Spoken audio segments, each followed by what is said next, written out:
말씀 함께 보시겠습니다. 요한복음 4장 11절부터 21절 말씀입니다. 하나님 말씀은 신약 요한복음 4장 11절부터 21절 말씀입니다. 요한복음 4장 11절부터 21절 말씀 한 절씩 교독하시겠습니다. 제가 먼저 읽겠습니다. 여자가 이르되 주여 물기를 그릇도 없고 이 우물은 깊은데 어디서 당신이 그 생수를 얻겠사옵나이까? 우리 조상 야곱이 이 우물을 우리에게 주셨고 또 여기서 자기와 자기 아들들과 짐승이 다 마셨는데 당신이 야곱보다 더 크니까? 예수께서 대답하여 이르시되 이 물을 마시는 자마다 다시 목마르려니와 내가 주는 물을 마시는 자는 영원히 목마르지 아니하리니 내가 주는 물은 그 속에서 영생하도록 솟아나는 샘물이 되리라. 여자가 이르되 주여 그런 물을 내게도 주사 목마르지도 않고 또 여기 물길로 오지도 않게 하옵소서. 이르시되 가서 내 남편을 불러오라. 여자가 대답하여 이르되 나는 남편이 없나이다. 예수께서 이르시되 내가 남편이 없다 하는 말이 옳도다. 너에게 남편 다섯이 있었고 지금 있는 자도 내 남편이 아니니 내 말이 참되도다. 여자가 이르되 주여 내가 보니 선지자로소이다. 우리 조상들은 이 산에서 예배하였는데 당신들의 말은 예배할 곳이 예루살렘에 있다 하더이다. 함께 읽겠습니다.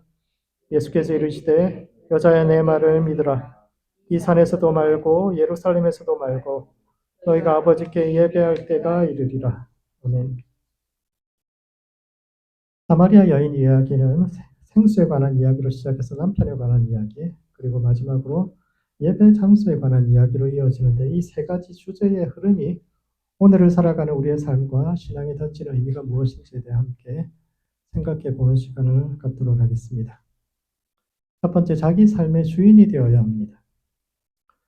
예수님께서 사마리아 지나가시다가 어떤 우물가에서 여인을 만나셔서 물 좀 달라고 했더니 여인이 왜 사마리아 사람 여자인 나에게 이 물을 달라 하느냐 이렇게 퉁명스럽게 답했는데 예수님께서 만일 내게 말하는 이가 누구인 줄 알았다면 네가 그에게 물을 달라고 했을 것이요 내가 주는 물을 마시는 이는 다시는 목마르지도 않고 그 안에서 영생하도록 솟아나는 샘이 될 것이다 라는 말을 하셨고 이에 여인은 내게도 그런 물을 좀 주셔서 다시는 목마르지도 않고 여기 물길로 오지도 않게 해달라고 요청했고 그런 여인에게 예수님께서 뜬금없이 가서 네 남편을 불러오라 이렇게 말씀하셨는데 이는 첫 번째, 여인이 예수님의 말씀을 전혀 이해하지 못하고 있음을 보여주고 있습니다.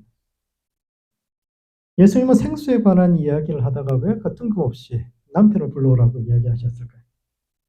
예수님은 그녀가 결혼에 5번 실패한 거 다 아시니까 야 너 결혼해서 실패했으면 창피 주려고 그렇게 하셨을까요? 생수에 관한 이야기, 영적 이야기 하시다가 갑자기 남편 왜 뜬금없이 남편 이야기로 넘어갔을까요? 왜냐하면 그녀는 생수를 진짜 생수로만 이해하고 있기 때문입니다. 예수님께서 말씀하신 생수라는 것은 하나님과의 깊은 교제로부터 흘러나오는 영적 만족과 행복에 관한 것이지만 사마리아 여인은 이를 진짜 생수가 흘러나는 샘에 관한 이야기로 받아들이고 있기 때문입니다.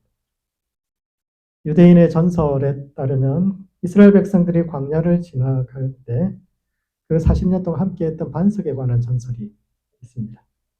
고린도전서 10장 4절에 보면 다 같은 신령한 음료를 마셨으니 이는 그들을 따르는 반석으로부터 마셨다라는 구절이 있는데 이스라엘 백성들이 광야를 지나갈 때 목이 너무 말라서 하나님 목마릅니다. 물 주세요. 이렇게 이야기했을 때 반석을 찾더니 물이 흘러나왔던 그 기적이 있잖아요. 사람들은 그때 그때 그 장소에만 물이 없어가지고 계속 그 장소에서 한 번 물이 흘러나오고 말았다라고 생각하는데 유대인들의 전설은 그 반석에서 계속 물이 흘러나와요. 그냥 옮겨 다니는 수도를 들고 다닌 겁니다. 그 반석을. 그때뿐만 아니라 40년 동안 늘 들고 다니면서 필요할 때마다 반석 닥쳐가지고 물 마시고 이런 전설이 쭉 있거든요. 그러니까 사마리아 여인이 생각하기로 예수님 내가 주는 물을 마시면 다시는 목마르지도 않고 내게서 영원히 솟아나오는 샘물이 되리라. 그러니까 옛날에 그 반석 같은 걸 주님이 나한테 주실 수 있나 이런 생각을 하는 겁니다. 사마리아 여인이 당신이 조상들보다 크냐? 이렇게 물어보는 거죠. 당신이 야곱이나 모세보다 더 권위 있는 사람입니까? 권위가 있으면은 그런 기적을 일으킬 수 있고 또 반석과 같은 그런 뭐 놀라운 기물을 나한테 주실 수 있느냐 이렇게 물어보는 것이고 그렇게 그것에 대한 확신을 주시니까 그 여자가 이야기하는 것이 내게도 그 물을 주셔서 다시는 목마르지도 않고 또 여기 물길로 다시 오지도 않게 해주십시오. 이렇게 이야기하는데 이제 이 고생 그만했으면 좋겠다 이런 이야기를 하고 있는 거죠. 고대 여인들에게 있어서 가장 힘든 가사노동이 물을 떠오는 것입니다. 현대 한국인들이 1인당 한국 하루의 물 사용량이 300리터, 4인 가족 기준으로 1200리터인데 갤런으로 따지면 300갤런 정도 됩니다. 5갤런짜리 생수통 60개를 모든 가정에서 매일 평균적으로 쓰고 있습니다. 옛날 사람들이 우리보다 물을 훨씬 적게 쓴다고 했을 때 10분의 1만 쓴다고 했을 때도 5갤런짜리 물통 6개를 필요하고 그걸 매일 날라야 하는 사람들이 누구냐? 여자들입니다. 우물까지 거리가 얼마나 멀겠어요. 그 남자들도 그 생수통 들고 다니는 거 쉽지 않은데 매일 그 왔다 갔다 하면서 그 최소한으로 설거지하고 최소한으로 방 쓸고 닦고 해도 6개는 든단 말이에요. 그걸 몇 번씩이나 얼마나 힘들었겠어요. 그런데 예수님께서 다시는 목마르지도 않고 그냥 틀면 나오는 그런 뭐 생수를 주겠다고 그러니까 야 얼마나 신났을까요? 야 예수님 그거 주시면은 자기 집 앞에 그거 설치해 놓으면 동네 사람들 다 와가지고 그 사용료만 조금씩 받아도 진짜 목마름이 없어지는 겁니다. 그 시대 집값을 결정하는 그 여자들, 그 시대 여자들이 가장 행복한 여자는 우물 곁에 사는 집값은 우물과의 거리에 비례했겠죠.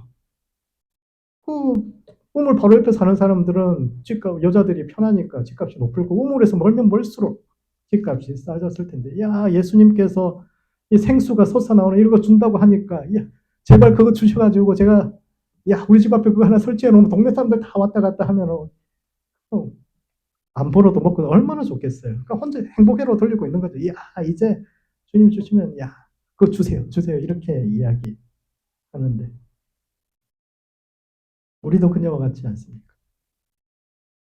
예수님은 우리 안에서 솟아나는 생수 즉 하나님과의 깊은 만남으로 말미암아 우리의 영혼과 생명이 새로워지는 영적 진리에 대해서 말씀하시는데 우리는 그분이 혹시 왜 수맥이 어디 있는지 가르쳐 주시지 않을까? 어디 집값 비싼데 집값 많이 오르는 게 그거 가르쳐 주시지 않을까? 그렇게 기대하고 있지 않습니까? 남부럽지 않게 떵떵거리며 살 수 있는 그런 비결을 가르쳐 주시지 않을까? 그것을 예수님에게 기대하고 있지 않습니까? 예수님과 여인은 같은 물에 대해서 이야기하고 있지만 사실 전혀 다른 이야기를 하고 있는데 오늘 우리도 이와 같은 오류에 빠져 있지 않습니까? 예수님께서 말씀하시는 것과 우리가 같은 물에 대해서 이야기하죠. 정말 같은 물에 대해서 이야기하고 있는지 생각해 보아야 합니다. 두 번째, 주체적인 삶을 살아야 합니다. 그래서 예수님께서 여인에게 남편을 불러오라고 말씀하셨습니다. 왜 남편을 불러오라고 하셨을까요? 왜냐하면 그녀는 자신의 행복이 남편에게 달려있다고 생각하고 있기 때문입니다. 흔히 여자 팔자는 뒤움박 팔자라고 이야기합니다. 뒤움박이 뭔지 아십니까? 옛날 분들은 아실 것 같은데 박을 있으면은 위에 바가지를 쓰면 반으로 가르는 것이 아니라 위에 덜어 잘라내고 안에 속을 긁어내가지고 그 안에 뭐 물건을 담아두는 거기 습기가 안 차기 때문에 박이 거기에 이제 상하기 쉬운 물건들을 담아두는데 부잣집에서는 쌀을 담아두고 가난한 집에서는 소여물이나 가축 여물을 담아두는 데 쓰입니다. 그래서 기운박 팔자라는 것은 여자의 행복은 자신에게 달려있는 것이 아니라 어떤 남자를 만나느냐에 달려있다. 부잣집에 시집 가느냐 아니면 똑같은 기운박을 쓰지만 어떤 집에 시집 가느냐에 따라서 여자의 팔자가 달라진다. 행복이 달라진다. 이런 것을 표현하는 것이 여자 팔자는 기운박 팔자라는 뜻이에요. 이 생각은 동서고금을 막론하고 똑같죠. 사마리아 여자도 그렇게 생각하고 있는 겁니다. 그녀가 5번이나 결혼에 실패하고도 여전히 찾고 있는 것은 자신을 행복하게 해줄 수 있는 어떤 남자, 즉 백마 타고 나타나서 자신의 모든 문제를 해결해주고 또 자신을 여왕처럼 떠받들어주며 살아줄 그런 초인 같은 남자를 기다리고 있는데 예수님은 그런 남자 과연 있을까? 이런 질문하고 있는 겁니다. 남편 불러와라. 과연 그런 사람이 있을까? 이런 질문을 하고 있는 겁니다. 인물 좋고 성품 좋고 돈 잘 벌고 능력 있는데 나만 봐주는 그런 남자 있을까? 질문하는 거죠. 그런 사람 잘 없어요. 젊고 젊은데다가 능력 있고 또 잘생겨야 되잖아요. 그런 사람 잘 없습니다. 그리고 있다고 하더라도 그런 사람이 사마리아 여인 너 같은 여자 여왕처럼 떠받들고 그렇게 살아줄까? 이렇게 질문하는 겁니다. 따라서 예수님께서 내 남편을 불러오라고 하신 것은 과연 남자가 내게 행복을 가져다 줄 수 있겠느냐? 네 인생을 남자가 구원해 줄 수 있겠느냐? 라는 반문이요.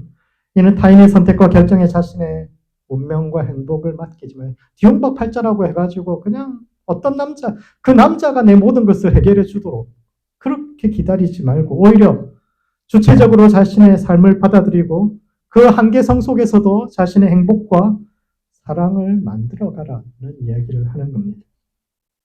우리는 오늘 무엇이 우리에게 행복을 주고 만족을 줄 수 있다고 믿고 살아가고 있습니까? 예수님은 영적 만족과 행복이라는 것은 타인에게 달려있는 것이 타인에게 달려있어서 그 사람에게 내 행복을 만들어내라 이렇게 강요하는 데 있는 것이 아니라 오히려 주체적으로 그런다고 모든 것이 다 해결되는 것은 아니지만 다른 존재에게 의존하지 말고 지금 내가 찾을 수 있는 행복이 무엇인가? 그리고 그것을 이루기 위해서 나는 삶을 좀 더 주체적으로 살아가라라는 이야기를 하는 겁니다. 예수님은 2000년 전 사마리아라는 천대받는 지역에서 여러 번 결혼에 실패하고 마을 사람들로부터 배관시되는 그녀가 또 다른 멋진 남자를 만나지 않고도 행복해질 수 있는 그런 남자 만나야만 행복해지는 것이 아니라 자기 안에서 솟아나는 샘물이 있을 수 있다. 하나님과의 깊은 영적인 만남을 통해서 새로운 행복 찾아갈 수 있다는 가능성을 제시하고 있는데 그러므로 우리도 예수님 안에 있는 생수를 발견해야 합니다. 오늘 우리는 무엇에서 생수를 찾고 있습니까? 돈이, 물질이, 남자가 그것을 줄 수 있다고 믿고 있습니까? 아니면 예수님 안에서 그것을 찾고 있습니까? 남자를 기다리는 것이 아니라 오히려 삶의 현실을 외면하지 않고 막연한 행운을 기대하지 않으며 오히려 믿음으로 치열하게 현실을 살고 그 치열한 현실 속에서 내가 힘들고 지쳤을 때 내 곁에 서서 나를 위로해 주시는 그 주님으로부터는 위로를 경험하는 것. 그것이 참 행복인데 날마다 이와 같은 영적 행복을 누리는 모든 성도들 되시기 바랍니다.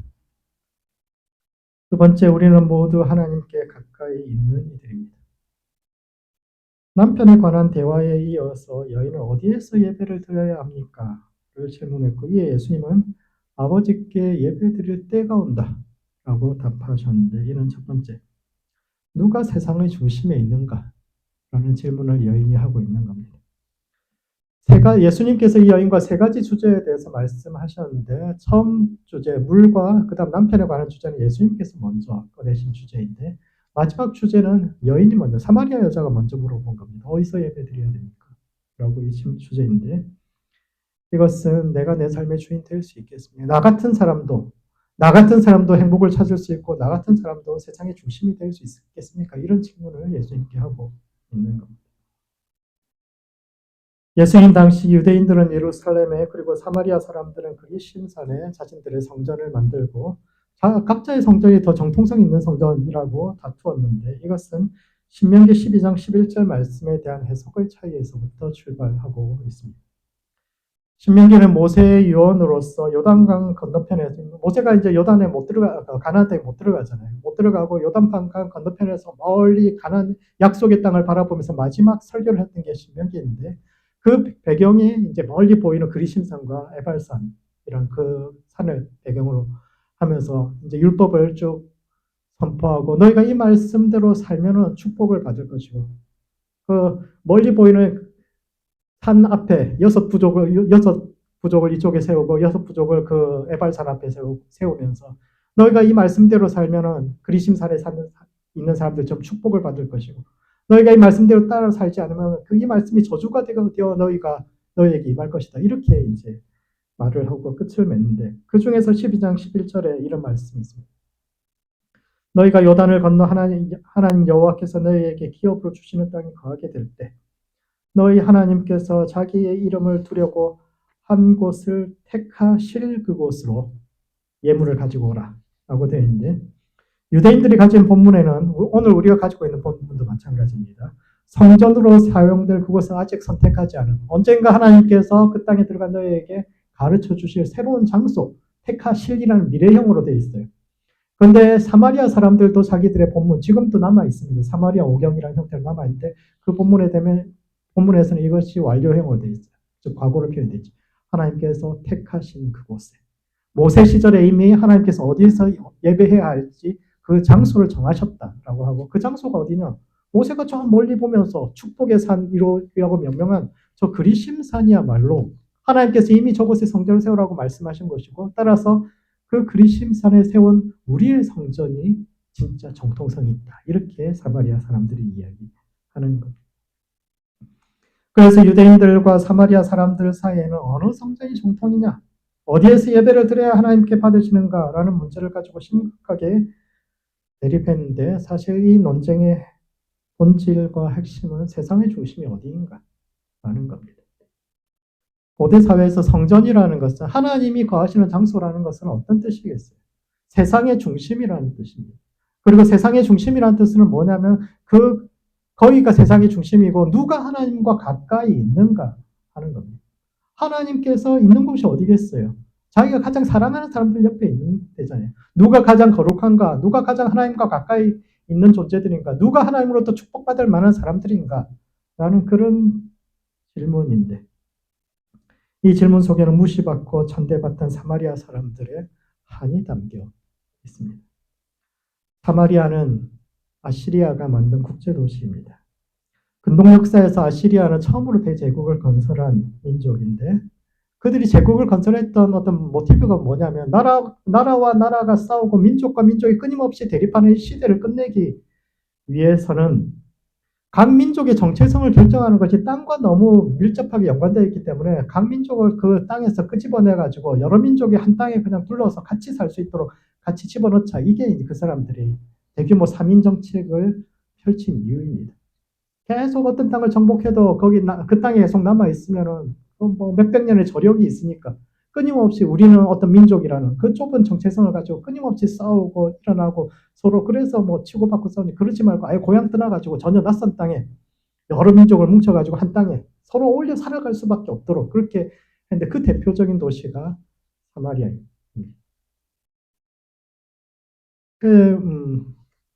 열왕기에 보면은 사마리아의 5민족이 이주한 이야기가 나오죠. 바벨론, 구아, 아와, 하마스, 스발와임이라는 5 나라의 사람들을 모아서 그 땅에 이주를 시켰습니다.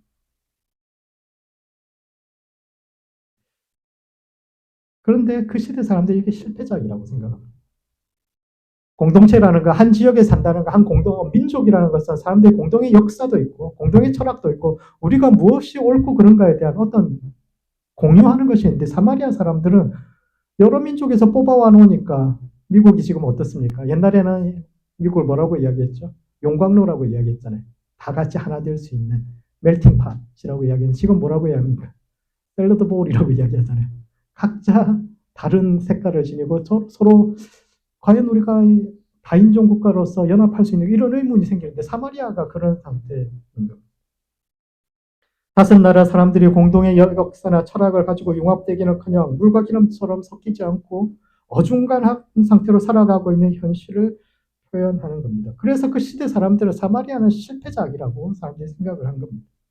민족을 만드는 것은 신의 영역인데, 한때 강성했던 제국이 신의 영역을 넘보면서 만들었지만 결국은 실패한 종족. 그랬기 때문에, 그래서 사마리아 사람들은 기껏 본토에서 떠나가지고 자신의 뿌리와 정체성을 잃어버리고, 그렇다고 자기들끼리 잘 하나 되어가지고 진짜 모든 민족이 하나 되고 연합할 수 있는 이런 이상을 보여준 것도 아니고, 같은 동네에 살지만 서로 소 닭 보듯이 쳐다보고 하나 되지도 못하고, 그러니까 그 사람들이 보기에는 좀 실패작이다 이렇게 생각을 하는 겁니다. 다른 모든 민족은 자신들의 기원이 신으로부터, 이스라엘 백성들은 여호와 하나님의 민족이잖아요. 하나님 백성이잖아요. 다른 민족들도 다 마찬가지. 우리는 바알의 민족, 누구는 여신의 민족, 이렇게 다 신적인 기원을 가지고 있는데 사마리아 사람들은 그냥 사람이 만들어낸 민족입니다. 사람이 만들어냈고 그렇다고 성공한 것도 아닌 실패한 민족이라는 생각을 가지고 있죠. 뿌리도 없고 통일된 철학과 역사도 없으며 가야 할 방향도 알지 못하는 신으로부터 버림받은 이들의 대표적인 이들이 사마리아인들. 그래서 그들은 더더욱 사람들이 그렇게 자기들을 생각하니까 더더욱 그리심산에 있는 자신들의 여기가 오히려 정통성이 있는 성전이고 따라서 우리도 중요한 민족이다. 이렇게 이야기를 하고 있었는데 사마리아 여인은 우리 같은 존재도 하나님께 가까이 가고 세상의 중심에 설 수 있습니까? 이렇게 질문하는 겁니다. 세상의 중심은 예루살렘이요. 하나님은 그곳에 있는 사람들만의 하나님이 아닙니까? 사실 슬픈 질문이죠. 사마리아 사람은 그리고 여자는 그리고 나같이 여러 번 결혼에 실패한 사람도 하나님께 가까이 가고 결국 하나님은 그 성전 옆에 산다는 것은 세상의 중심에 산다는 건데 과연 나도 내 인생의 중심이 되고 나 같은 사람도 세상의 중심이 될 수 있습니까? 이렇게 질문하는 겁니다. 과연 하나님께서 나를 받아주시는가? 세상의 실패자 같은 나 같은 사람, 세상에서 온갖 좌절과 슬픔 속에 있는 나 같은 사람들도 세상의 중심에 설 수 있고 하나님이 나 같은 사람도 받아주십니까? 이렇게 물어보는 겁니다. 두 번째 이에 대해 예수님은 이 산에서도 말고 예루살렘에서도 말고 영과 진리로 아버지께 예배할 때가 온다라고 말씀하셨는데 이것은 장소 중심의 신앙에서 시간 중심의 신앙으로 그리고 과거의 신앙에서 현재와 미래의 신앙으로의 전환을 이야기합니다. 이 답변에서 중요한 단어는 아버지와 때라는 이 두 가지 단어입니다. 먼저 예수님은 하나님을 아버지로 부릅니다. 아버지는 어떤 존재입니까? 아버지는 나를 존재하게 한 존재, 나의 창조주인데 그렇다면 하나님은 누구의 아버지일까요? 하나님 누구의 아버지입니까? 하나님은 유대인의 아버지입니까? 아니면 사마리아인의 아버지입니까? 하나님은 유대인을 만드셨습니까? 아니면 사마리아인을 만드셨습니까? 이 구절에서 예수님께서 하시고자 한 말은 하나님은 모든 존재의 아버지라는 뜻입니다. 하나님은 어떤 지방이나 어떤 민족이 독립적으로 소유할 수 있는 신이 아니라 모든 존재의 아버지요 성령으로 거듭난 자는 누구든 그분을 아버지로 부를 수 있다는 뜻이며 이는 세상은 구분하고 나누지만 하나님은 모두를 포용하고 한 사람 한 사람을 다 안아주시는 분이라는 이야기를 하고 있는 겁니다. 나아가 이 산에서도 말고 예루살렘에서도 말라고 말씀하시는 것은 진짜 중심은 우리 마음에 있다라는 거죠. 세상의 중심이 어디 있습니까? 지구는 둥글기 때문에 어디를 찍어도 다 중심이 될 수 있어요. 그런데 사람들은 이 둥근 지구에도 중심이 있는 것처럼 그리고 자신들이 그 중심에 자신들을 중심으로 세상이 돌아가는 거죠. 지중해라는 말 웃기는 말이잖아요. 지구 중심에 있는 바다를 거기가 왜 지중해입니까? 동해가 지구 중심일 수 있죠. 역사학자들 중에 예루살렘이 뭐 세계 배꼽이다 이런 이야기, 어디가 세계 배꼽이라는 게 세계 중심이라는 뜻이고 자기들이 역사의 중심이다 이런 이야기. 근데 예수님 이런 말도 가당치도 않은 그래서 어떤 장소가 중요하다고 어떤 장소가 성소라고 이야기하는 그러한 과거의 신앙에서부터 벗어나야 한다라는 이야기하는 것. 그런 주장들 자체가 철진한 낡은 신앙이요 그런 생각에서부터 벗어나야 합니다. 사마리아 여인이 행복해지고 그 배에서 생수의 강이 흘러넘치기 위해서는 그녀의 삶이 하나님의 생수를 품을 수 있도록 변화되어야 하는데 가장 먼저 변해야 하는 것이 세상의 중심이 어디인가라는 질문에서 벗어나는 것. 즉 비교하고 경쟁하고 남들 위에 올라서려는 세계관에서 벗어나서 모두를 포용하고 안아주시는 아버지 하나님을 깨닫는 것입니다. 눈만 돌리면 피 안에 세상이 있는데 한쪽으로만 계속 시선을 집중해서 욕망에 채워지는 그것이 마치 그것만이 하나님의 축복인 것처럼 그것을 이루게 해달라고 하나님 기도할 때마다 하나님 이것 좀 해주세요. 이것 좀 해주세요. 하나님께 강요하는 그런 신앙에서 벗어나야 합니다. 예수님은 아버지께 예배할 때가 온다라고 말씀하셨는데 이는 역사가 전진하고 있다라는 뜻입니다. 예수님은 장소를 묻는 이들에게 시간으로 답하셨는데 이것은 거룩한 장소가 있다고 믿고 과거의 하나님을 찾는 신앙 자체가 낡고 진부한 신앙이 오히려 영과 진리로 하나님의 뜻을 깨닫고 그것을 삶으로 예배하는 자들, 즉 새로운 세상과 새로운 시대를 만들어가는 것이야말로 우리의 사명임을 이야기하고 있는데 그러므로 영과 진리로 주님을 예배해야 합니다.